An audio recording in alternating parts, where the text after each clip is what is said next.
Hi everyone, my name is Martin Dünigl.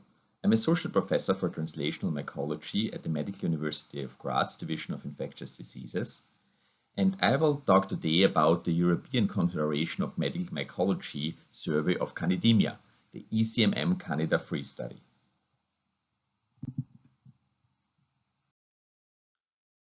Please see my disclosures.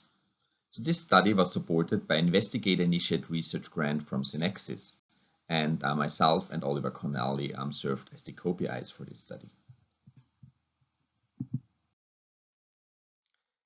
Let's start with a background and an overview. So the ECMM conducts studies, multi-center studies on candidaemia about every 10 years or so. The first one was conducted and published by Anna Maria Tortorano, and the last one about 10 years ago by Lena Klingsborg. So this is the third ECMM Candida study. That's where the name comes from, ECMM Candida III. And in this particular study, we collected clinical data for culture-proven candidaemia across Europe. For inclusion, we wanted to include the first 10 adult patients with candidaemia as defined according to ECMM and ESCMID criteria in each participating hospital. And the observation period was from July 1st to 2018 until June 30, 2019. So the first 10 patients starting July 1st, 2018. However, retrospective data entry was open for much longer time because also in the meantime COVID came in, etc. So data could be entered until January 2022, and this was also the deadline for shipping the isolates for one of the important sub-analyses to which I will come later.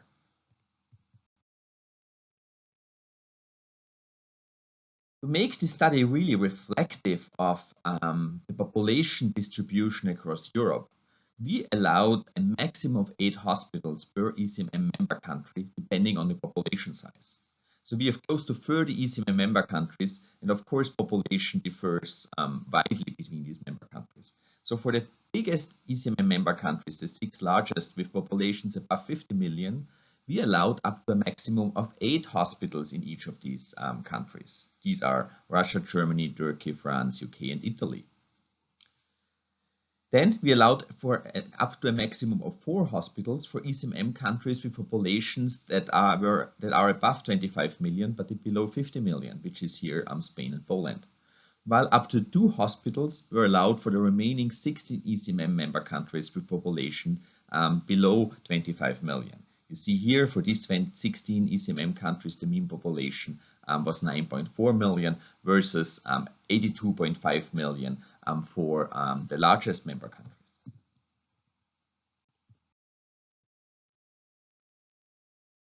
What I will focus here in this talk is specifically the clinical and outcome data of candidaemia across Europe. And for this, this was all collected via an electronic database that received IRB approval, Central European IRB approval first obtained in Germany, but also translated in English and then obtained in multiple other centers across Europe that were participating. And cases were entered via this electronic database on clinicalservice.net. This was also published, if you want to see more details about the database, this was published in the beginning of the study in 2019 by Philip Köhler and John Salvador Garcia and colleagues, who were really leading the effort in building the database.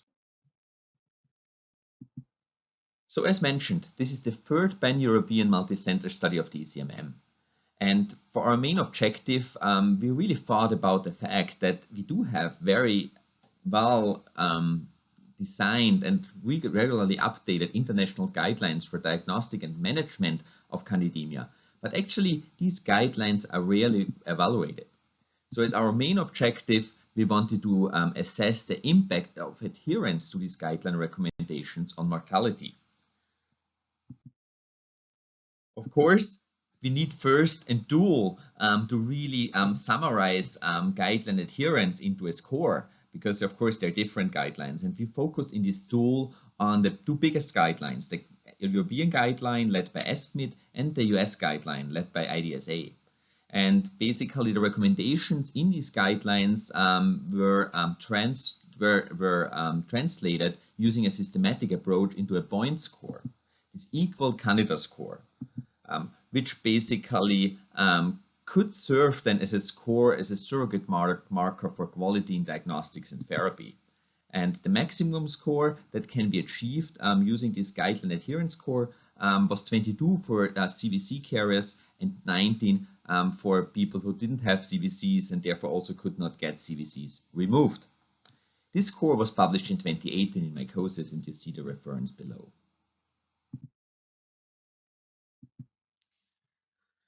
So the ECMM Candida III study is a multi-center observational studies, and we were successful in including 64 hospitals across 20 European countries. And you can see here on the figure by John Salmadon Garcia how many cases of candidemia we were able to enroll in each of the participating countries. A total of 632 patients were included, and all had blood culture proven candidemia. And all of them, of course, had data entered into the CandiRec register. I've also to announce that the results that I present here and will present over the next slide have recently been accepted for publication at Lancet Infectious Diseases. So we will also soon have them available on. You can see here the study flow of the study. And I told you that we included a total of 633 patients in different European countries, and this was stratified by population size in each of these countries. And out of this sample of 632, we had outcome data in 617 patients, and this was really the population most of our analysis focused on. But then there was another difference, and the one difference was that we did perform quite a few Cox-regression analyses, for which we also required data on duration of follow-up. So basically, data on duration of follow-up was here available in 597 patients out of these 617. So these went into the most of the Cox-regression analysis, while in some sub-analysis we also wanted to focus on patients who arrived above 7 days and had also had equal Candida scores available, which brought the number down to 443. In some of the other analyses where we did not perform Cox-regression models, we focused on everyone who had an equal Candida score calculated, meaning no missing variables. So we did not use cases that had one or more variables of the Candida score missing. So you see 589 out of 617 here had complete variables for Candida scores.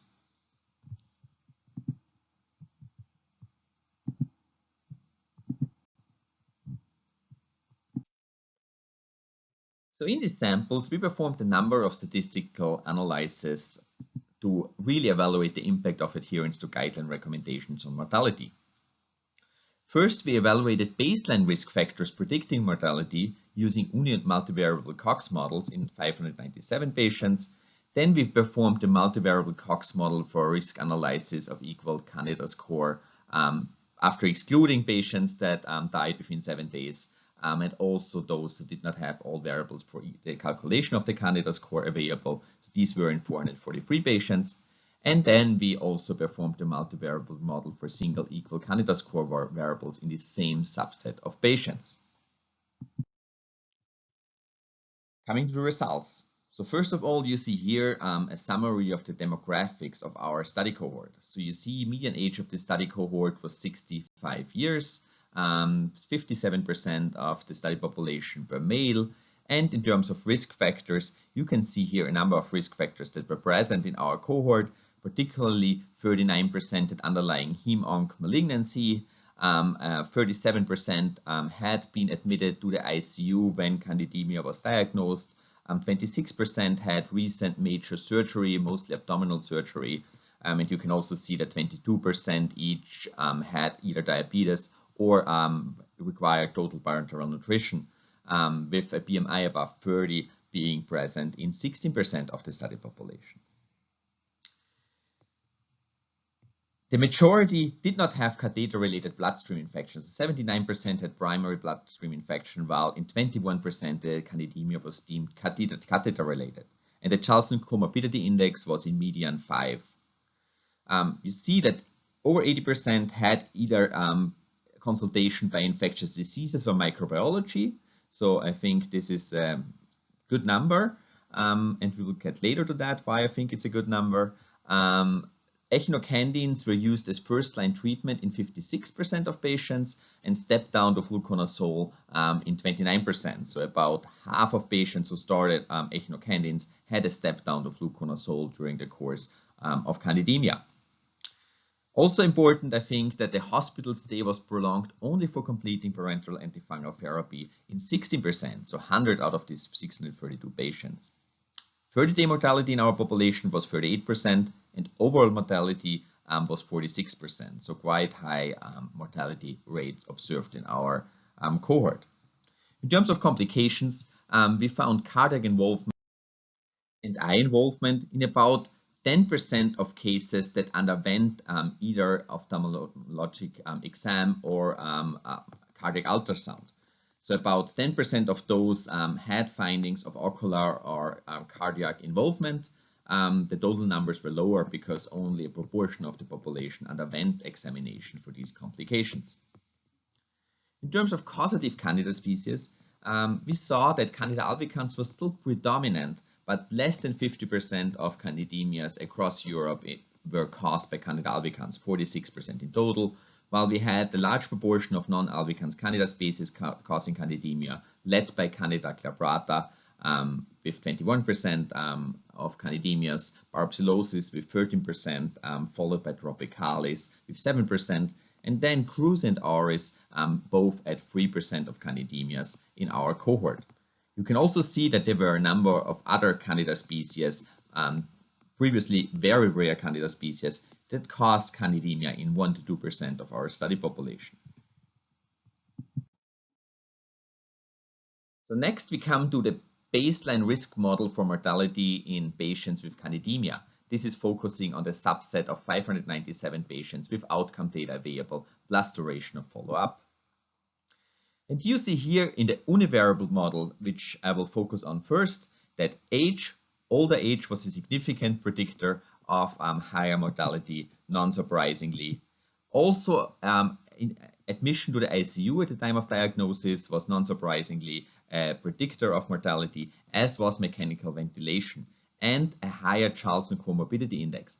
Although I have to emphasize here that this was in part driven by the fact that age is of course one of the variables into the Charlson comorbidity index.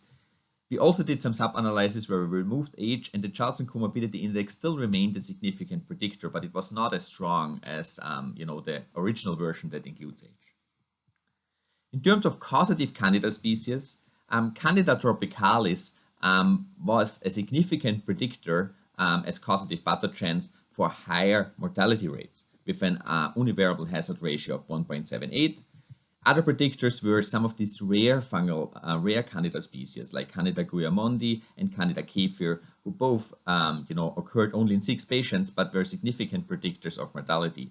And summarizing some of these rare emerging Candida species, including Candida auris, it became clear that this group of 46 cases had higher risk of mortality, 1.54 hazard ratio versus other Candida species. So we included then variables with B below 0.2 in multivariable Cox-regression models. And in these models, basically, we came up with 2 different models here because we needed to avoid kind of like, non-exclusive variables in the same model. So we had 2 competing models, and one included basically age, ICU admission, Charlson comorbidity index, and candidemia caused by Candida tropicalis.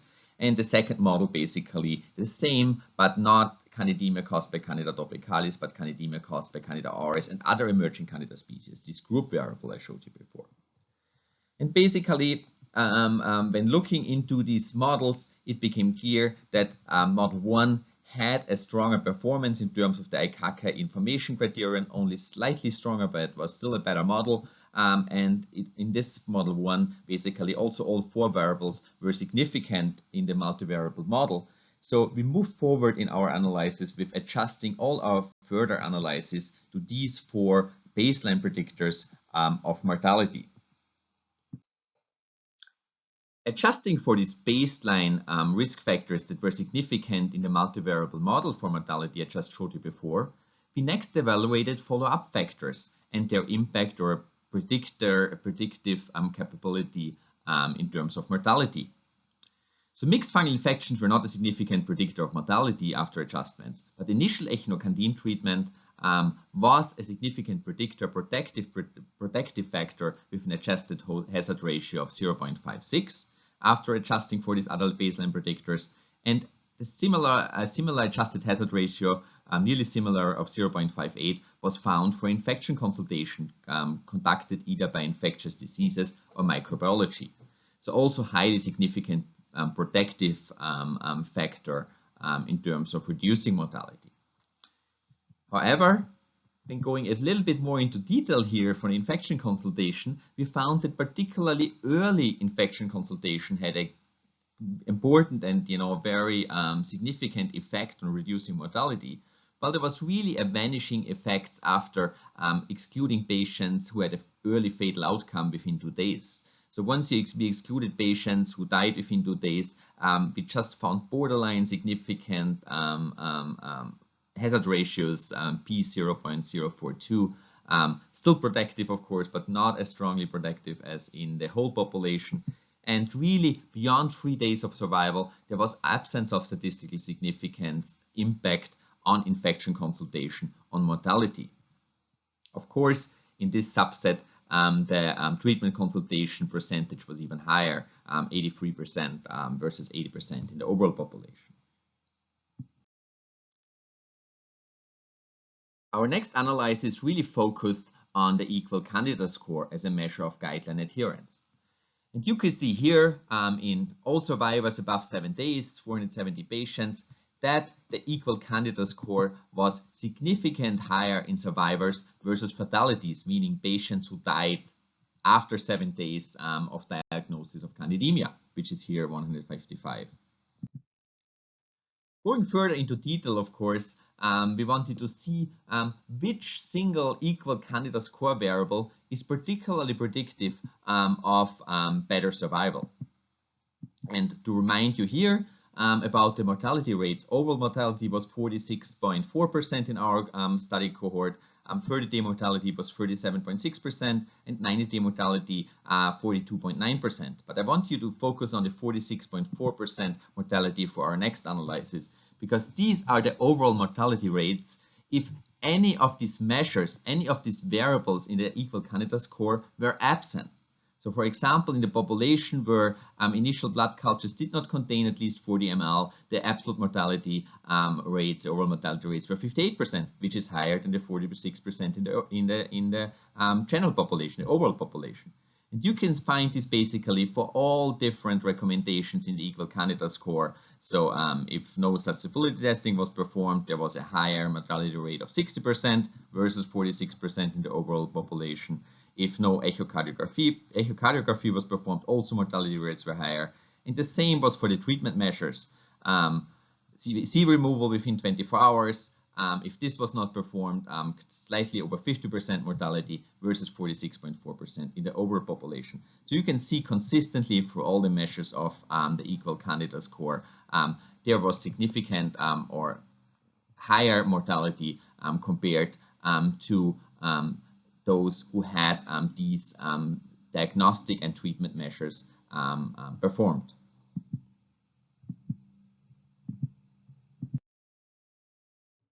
Our next focus was the Cox-regression analysis on equal Candida score in these 443 patients that had all variables for a Candida score available, also had duration of follow-up and outcome data, and also survived above 7 days after diagnosis of candidaemia. And you can see here across the board highly significant results. And I think the easiest translatable result is the one I highlighted here. So for patients without central venous catheter, the risk for decrease in 1 point of the Candida score was 1.075 in the multivariable hazard ratio. So for each decrease of the score point, you had an increased risk of fatal outcome in these patients, while the multivariable hazard ratio was 1.089 in those that were CVC carriers. both highly significant.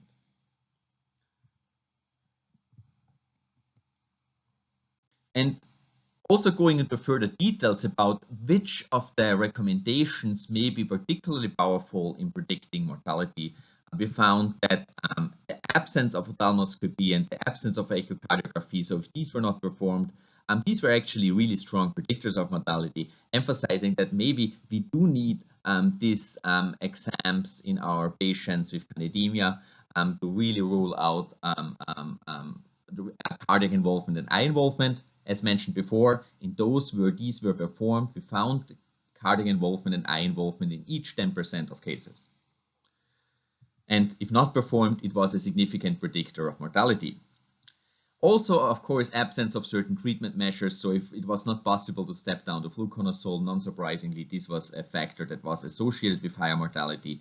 If treatment for 14 days could not be completed or was not completed after the first negative blood culture, this was a strong predictor of mortality. And also if CVC removal within 24 hours was not performed, this did not meet significance but had some trend towards being a predictor of mortality.